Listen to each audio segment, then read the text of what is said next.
हर हर महादेव नमस्तुभ्यं मित्रों में दोस्तों, आज एक बार फिर आप सभी शिव भक्तों का मेरे चैनल शाम सदाशिव में स्वागत करता हूँ। आशा करता हूँ आप सभी शिव भक्त स्वस्थ और फिट होंगे। चलिए मित्रों, मैं आज आप सभी शिव भक्तों के लिए ब्रह्म मुहूर्त का एक विशेष उपाय लेकर के आया कि जैसे ही ब्रह्म मुहूर्त में आपकी आंख खुलती है, आपको तुरंत ये मंत्र बोलने हैं 3 बार, जिससे सुख समृद्धि आपके घर दौड़ी चली आएगी। चलिए मित्रों, माताओं बहनों, जानते हैं उन मंत्रों के विषय में और उस कथा के माध्यम से। तो आप सभी शिव भक्तों से निवेदन मात्र एक ही है कि मैं जो भी उपाय आप सभी शिव भक्तों को लेकर के आता हूँ, ये बताता हूँ, ये सभी प्रदीप जी मिश्रा जी द्वारा बताए हुए उपाय हैं। मैं कुछ नहीं जानता, सब उन्हीं का है ये, उन्हीं के माध्यम से सुन करके समझ करके मैं आप सभी शिव भक्तों को बताने और समझाने का प्रयास करता हूँ। और एक निवेदन करता हूँ कि कोई भी उपाय आप अंत तक उसका वीडियो अवश्य देखें, उसका अंत तक निराकरण समझ लें, तभी उपाय आप करें, क्योंकि अंत तक देखेंगे तभी आपको संपूर्ण उपाय के विषय में जानकारी प्राप्त होगी। तो चलिए मित्रों, माताओं बहनों, जानते और समझते हैं उपाय के विषय में। चलिए, जब लगे आपको कि दरिद्रता बहुत ज्यादा है, किराया तक नहीं है, मैं कैसे जाऊं, भंडा मदार और शमी दोनों ने मिलकर भगवान शिव की आराधना करी और देवाधिदेव महादेव ने वर दे दिया।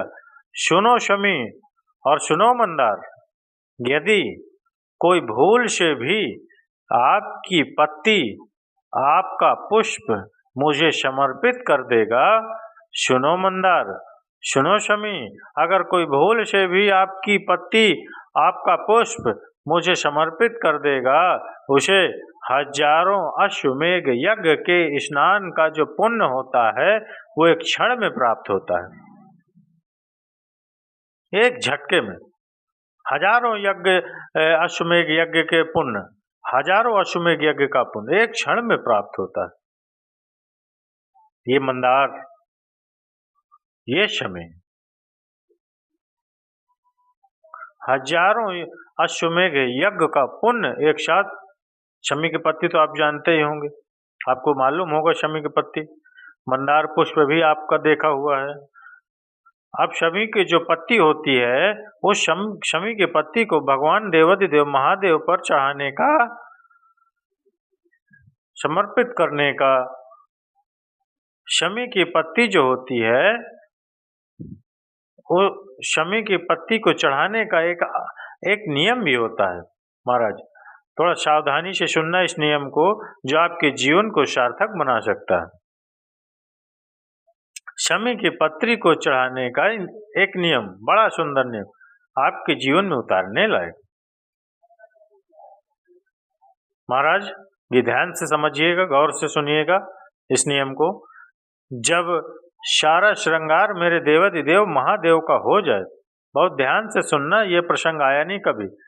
आज उन्होंने बताया, कुबरेश्वर बाबा की पावन धरा पर उन्होंने ये प्रसंग बताया है, तो आप इसको ध्यान से सुनिए, भाव से सुनिए, भाव से श्रवण करिए इस प्रसंग को।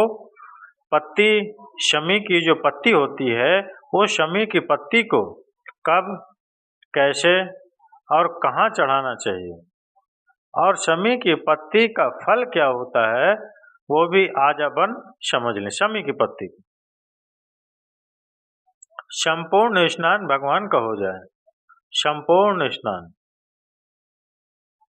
आप समझे उसको। जैसे शिवलिंग के पास हैं आप, जलाधारी आप जानते हैं, शिवलिंग, जलाधारी, जल जो जल निकल कर जाने का स्थान, गणेश, कार्तिकेय, अशोक सुंदरी, जलाधारी मतलब माता पार्वती जी का हस्तकमल, शिवलिंग, शिव का स्वरूप, ऊपर जो जलाधारी लगी है उसमें से जो एक एक बूंद पानी की नीचे गिर रहा है, जो पानी नीचे गिर रहा है, शिव जी की बेटियां जया, विषहरा, शामलीवारी, दौतली, देव, शिव जी की पुत्रियां, 5 पुत्रियां, 5 बेटियां। अब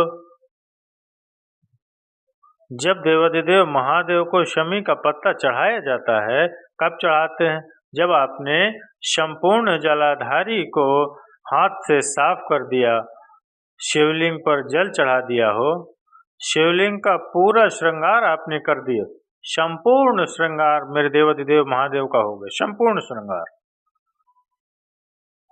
बाबा को चंदन का लेपन, अबीर, गुलाल, अक्षत, बेलपत्र, धतूरा, जो भी तुम्हें चढ़ाना सब कुछ तुमने चढ़ा दिया। सारा श्रृंगार मेरे देवाधिदेव महादेव का हो गए। तब शमी की पत्ती को माँ जगत जननी की जो जलाधारी है उस पर मात्र स्पर्श कराकर शिव के शिवलिंग पर आखिरी में समर्पित कर देना चाहिए, जिससे हमारी मन की जो कामना है वो माँ जगत जननी देवाधिदेव महादेव से उनके कानों में श्रवण करा देते हैं, उनके कानों में कह देते हैं। शमी पत्र का एक बार और स्मरण में रहे, शमी पत्र की एक बात और स्मरण में अपने लीजिए। शमी पत्र का एक और विधि जान लीजिए स्मरण में। चलिए, जैसे शिवलिंग, जलाधारी और स्थान, जब बहुत ज्यादा मात्रा में दरिद्रता होती है, बहुत ज्यादा मात्रा में बहुत कष्टमय जीवन, जैसे जीवन आपका कष्ट में गुजर रहा है, आपको कुछ नहीं समझ में आ रहा, आप बहुत कष्ट में जी रहे हैं, आपको किसी मतलब आपके पास ऐसा स्थिति हो कि आपके पास टिकट का भी पैसा नहीं, आप कहीं जा रहे हैं, आपके पास टिकट का भी पैसा नहीं हो, तो इतनी स्थिति गड़बड़ चल रही हो, बताइए, अगर इस तरह की स्थिति है आपकी, तो ये विशेष जो नियम है, जब लगता है कि इतनी दरिद्रता आपके जीवन में, और ऐसा नहीं है, मनुष्य के जीवन में सुख दुख तो चलता रहता है, मानव का देह है, ये तो चलना है, जीवन पर्यंत चलना है, सुख दुख तो जीवन का साथी है, चलता है, यश अपयश चलेगा। लगे तुमको कि हाँ, और आप सबसे निवेदन करना चाहो, आपका मन है किसी और आए, आपका मन है कि कुबरेश्वर धाम आए, आपका चित्त है, आपका मन है कि हमें कुबरेश्वर बाबा के धाम पहुंचना, सीहोर पहुंचना है, मासी शिवन के तट पर पहुंचना है, सिद्धपुर नगर सीहोर की एक एक कंकड़ का दर्शन करना है, 108 शिवालय का स्मरण करना है, चिंतामन गणेश और श्री हनुमान फाटक का खेड़ापति का मन कामेश्वर का दर्शन करना, भूतेश्वर का दर्शन करना, कुबरेश्वर का दर्शन करना, जब तुम्हारी चित्त वृत्ति में आए, जब तुम्हारे मन में आए। धन भी नहीं है, पैसा भी नहीं है, बहुत दरिद्रता का जीवन है, बहुत दुखी जीवन, तब बेलपत्र और शमी पत्र का प्रयोग जरूर करके जरूर देखना। प्रैक्टिकल करने में कुछ नहीं जाता, प्रैक्टिकल करने में क्या जाता है, करके देखिए। उस समय पर जो लोग कहते हैं ना कि कोई कहने वाला कह दे कि महाराज जी, एक महाराज प्रवचन दे रहे थे और प्रवचन में देते देते किसी ने, महाराज जी प्रवचन दे रहे कि मदिरा का पान नहीं करना चाहिए, नहीं पीना चाहिए, गलत है, नाली में पड़ा होता है, व्यसन में पड़ा होता है, ऐसा पान ना करो। एक महाराज बीच में खड़ा होकर, उसने खड़े होकर कह दिया, ओ महाराज तुम इतनी बड़ी बड़ी बात कर रहे हो, तुम्हारा सग्गा भाई तो पी के नाली में पड़ा, गटर में पड़ा। महाराज जी को क्रोध नहीं आया, समझ थी। महाराज जी ने कहा, भैया देख, मैं भी प्रवचन दे रहा हूँ, मेरा भाई भी प्रवचन दे रहा है, मैं मुंह से समझा रहा हूँ कि पीकर लोग नाली में गिरते हैं, गटर में गिरते हैं, मेरा भाई प्रैक्टिकल करके दिखा रहा है कि मत पियो, प्रैक्टिकल करके दिखा रहा है कि मत पियो, ऐसे गटर में पड़े मिलेंगे, प्रैक्टिकल वाली बात है। शमी पत्र, बेल पत्र का एक बार जीवन में प्रैक्टिकल कर अवश्य देखना, प्रैक्टिकल करना। जैसे आपको कहा कि आपका विश्वास अगर पक्का है, भरोसा अगर दृढ़ है और शंकर के प्रति आपका विश्वास पक्का है, आप 7 दिन 5 दिन या घर में निश्चित वो रुद्राक्ष कहीं से भी आए, कैसे भी आए, तुम्हारे पास पहुंच जरूर जाएगा, निश्चित है।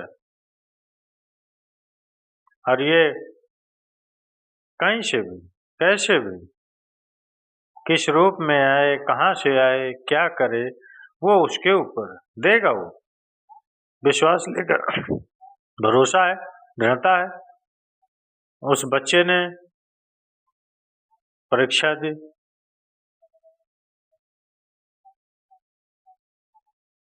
हमारे शिव महापुराण की कथा कहती है कि एक अपना कर्म करना मत भूलो, मेहनत करना मत भूलो, और दूसरा महादेव पर विश्वास करना मत भूलो।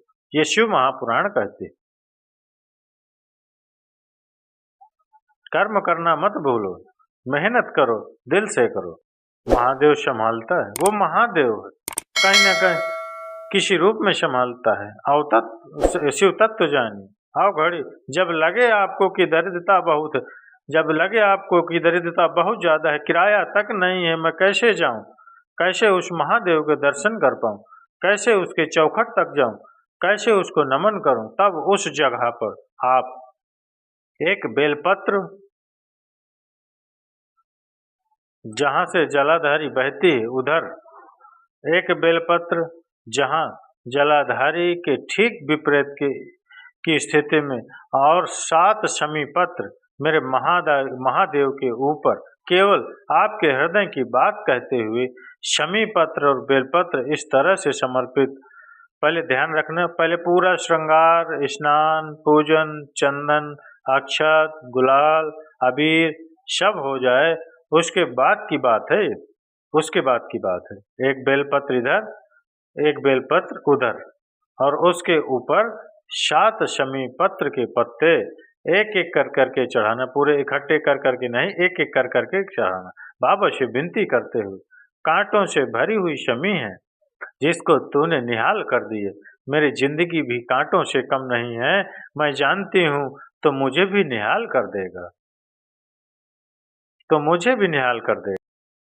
तो चलिए मित्रों, माताओं बहनों, इस उपाय को अवश्य करिए। अगर आप बहुत ही स्थिति आपकी गड़बड़ है, बड़ी ही दरिद्रता से जूझ रहे हैं, तो इस उपाय को अवश्य करिए, बेलपत्र और शमी पत्र वाला। तो चलिए मित्रों, अगर ये वीडियो अच्छा लगा हो तो एक लाइक और कमेंट्स में हर हर महादेव, ये श्री शिवानमस्ते लिखना बिल्कुल भी मत भूलिएगा। चलिए मित्रों, मिलते हैं अगले वीडियो अगली बार, तब तक के लिए मैं आप सभी शिव भक्तों से विदा लेता हूँ। हर हर महादेव, श्री शिवानमस्ते मित्रों में दोस्तों।